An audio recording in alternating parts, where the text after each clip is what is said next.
నా ప్రియమైన తండ్రి, మీకు హృదయపూర్వకంగా వందనాలు. నాకు ఇచ్చిన మహా గొప్ప రక్షణకై స్తోత్రం చెల్లిస్తూ ఈ సమయాన్ని దీవించుమని, తీవ్రమైన నిరాశ నిస్పృహలలో ఒంటరితనంలో తోడుగా ఉన్నందుకు ఆరాధించి పూజిస్తూ ప్రభు అయిన యేసుక్రీస్తు నామములో స్తుతించి ప్రార్థించి వేడుచున్నాం తండ్రి, ఆమెన్. డిసెంబర్ 20 ఎడారిలో సెలయేర్లు అనుదిన ధ్యాన మాలిక. తండ్రి నాతో ఉన్నాడు కనుక నేను ఒంటరిగా లేను. యోహాను సువార్త 16వ అధ్యాయం 32వ వచనం. నమ్మకాన్ని కార్యరూపంలో పెట్టడంలో చాలాసార్లు త్యాగాలు చేయవలసి ఉంటుంది. ఎన్నో తడబాట్లకి గురై ఎన్నో వాటిని దూరం చేసుకుని మనసులో ఏదో పోగొట్టుకున్న భావాన్ని, ఒంటరితనాన్ని వహించవలసి ఉంటుంది.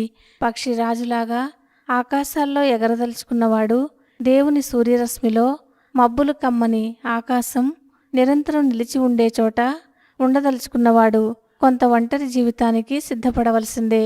పక్షిరాజు కన్నా ఒంటరి పక్షి లేదు. ఇవి గుంపులు గుంపులుగా ఎప్పుడూ ఎగరవు. ఒకటి లేకపోతే రెండు, అప్పుడప్పుడు తరచుగా కనిపిస్తాయి. దేవునితో జీవితం గడిపే వాళ్ళకి ఇది అనుభవం అవుతుంది. ఇలాంటి వాళ్లే దేవుడికి కావాలి. దేవునికి సమీపంగా వెళ్ళి అవతలి వైపున ఆయనతో ఒంటరిగా నడవని వాళ్ళు ఆయనకి చెందిన శ్రేష్టమైన విషయాల్లో పాలు పొందలేరు. హోరేబు పర్వతం మీద అబ్రహాము దేవునితో ఒంటరిగా ఉన్నాడు. కానీ సొదొమలో నివసించే లోతుకు ఆ అనుభవం లేదు. ఐగుప్తు జ్ఞానమంతటిలో విద్వాంసుడైన మోషే 40 సంవత్సరాలు అరణ్యంలో దేవునితో ఒంటరిగా ఉన్నాడు.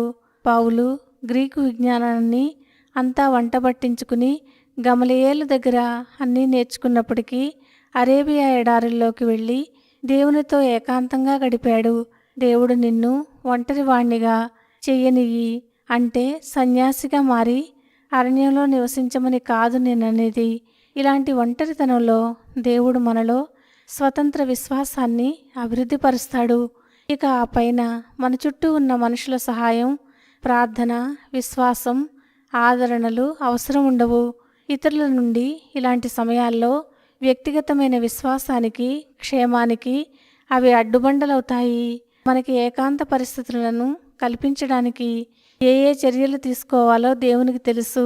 మనం దేవునికి లోబడితే ఆయన మనకు ఒక దశను కల్పిస్తాడు.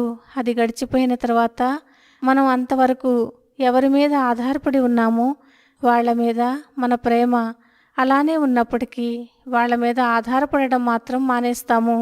ఆయన మనలో కొన్ని మార్పులు చేసి మన ఆత్మరెక్కలకు మేఘాలు దాటి ఎగిరిపోవడం నేర్పించాడని అర్థమవుతుంది. ఒంటరిగా ఉండే సహవాసం కలిగి ఉండాలి. షిలోహు రహస్యాలను దేవుని దూత యాకోబు చెవిలో ఊదాలంటే అతను ఒంటరి వాడవ్వాలి. పరలోక దర్శనాలను చూడాలంటే దానియేలు ఏకాంతంగా ఉండాలి. భవిష్యత్ దర్శనాలను చూడాలంటే యోహాను పద్మసు లంకకి వెళ్ళాలి. ఆయన ఒంటరిగా ద్రాక్షగానుగులో పనిచేశాడు. ఆ ఒంటరితనాన్ని నువ్వు ఆహ్వానించగలవా? దేవుడు ఈ మాటలను దీవించునుగాక. ఆమెన్.